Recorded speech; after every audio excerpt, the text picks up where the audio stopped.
Hey, what's up, everybody? Coming to you with another What's Next this morning. This one is going to be on Alexander Povetkin and Dillian Whyte, the heavyweights that collided on August 22nd. They main evented a DAZN card from the United Kingdom.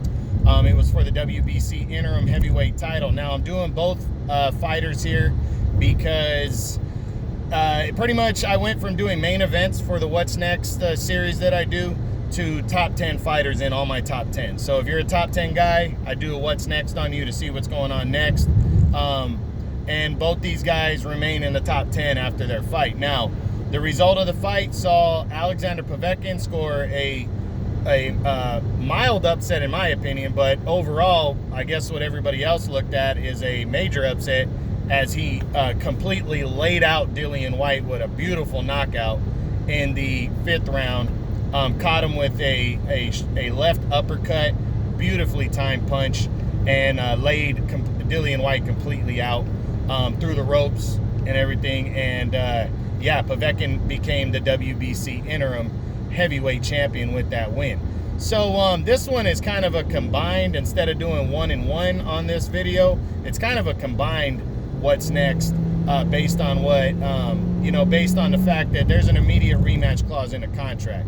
Heading into the fight, Dillian Whyte had, he was the favorite. The WBC mandated him to fight the winner of Deontay Wilder and Tyson Fury by February of next year, or just to face the winner. He was next in line.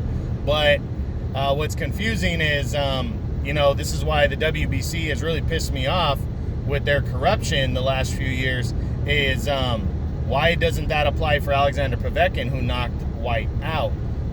For some reason it does not, and they said the WBC mandatory is now pushed back to the winner of the rematch by next a year from now. So pretty much by next fall, the winner of this rematch is going to have to fight whoever the WBC champion is. But that might be a moot point because the title might become vacant anyways in order to pull off the Tyson Fury and Anthony Joshua showdown. They might move straight into the interim champion, might become the world champion by next fall. We'll see. I mean, there's a lot of things that got to happen by then. But that's what's going on with the title belt. In terms of the rematch, I mean, these guys should be fighting next. There's a rematch clause in the contract. Apparently, Dillian Whyte went right through the back curtain after the knockout and told Eddie Hearn, the promoter, I want the rematch, get me the rematch for the end of the year. Eddie Hearn originally said December, and then now they're talking about late November for the rematch, which after a knockout like that, I'm a little surprised that Dillian Whyte wants to jump right back in like that. Dillian Whyte was winning the fight. After the first round, which I felt Povetkin won, but it was close, Dillian Whyte pretty much took over the fight. He was timing his punches, he was boxing well and stuff. But again, like I did in the heavyweight landscape video last week, Dillian Whyte, not a great defensive fighter. He doesn't avoid punches as well as I would like him to. He's got skill, he's got power, good combination of both, but he is hittable. And Alexander Povetkin is too good of a fighter. He's a veteran, and he has that old European style of, timing your punches, boxing well. And Povetkin, what makes him a kind of a savage in there is the guy's got pop. He always has. He has a good amount of punches, and he can lay you out with one shot. And that's what happened here. I mean, he took 2 knockdowns in the 4th round, and it looked like Dillian Whyte was on his way to breaking down Povetkin and stopping him in the middle of the later rounds, and he just got fucking caught by a vicious left uppercut and laid out. So again, rematch. What should be next for these two guys? It looks almost for sure like a rematch, an immediate rematch.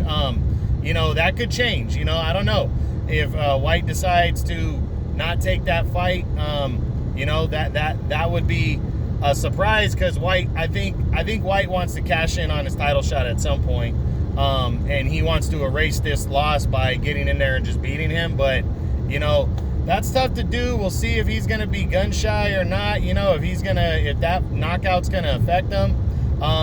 To be honest, I would favor Povetkin in a rematch. To be honest, after seeing this win, I would favor Povetkin to beat him again. But you never know. I mean, Dillian Whyte, it really could go either way. And so for Dillian Whyte, if for some reason it's not Povetkin, you know, I don't know who another option would be. I would think maybe just a tune-up bout to get yourself back in the mix. You know, that would be the only other option I could see if he doesn't go after Povetkin, because why go face another top-tier heavyweight, you know, when you have a rematch clause? That doesn't make sense. So I would think a tune-up bout in between Povetkin rematch, you know, and then Povetkin, pretty much same thing. I mean, Povetkin probably wants to go into a big fight now that he's the interim champ, but he has this rematch clause. I think for Povetkin, it's good to fight Dillian Whyte again. You know, possibly take the risk of beating him, but that was in a contract, so you knew that a rematch was in the contract. So go out there, do your best to beat him, and if you pull that off, I mean, pretty much, you know, sky's the limit. You got a direct title shot next year against whoever the WBC champion is. You know, if not, Povetkin really could do whatever he wants in between. You know, that he could get a big fight against pretty much anybody outside of the top three, and you know, sky's the limit, like I said. So look for a rematch between these two in late November to December, and you know, that's the what's next on heavyweights Alexander Povetkin and Dillian Whyte. Hope you guys enjoyed it. True Boxing, you've been hit with the truth.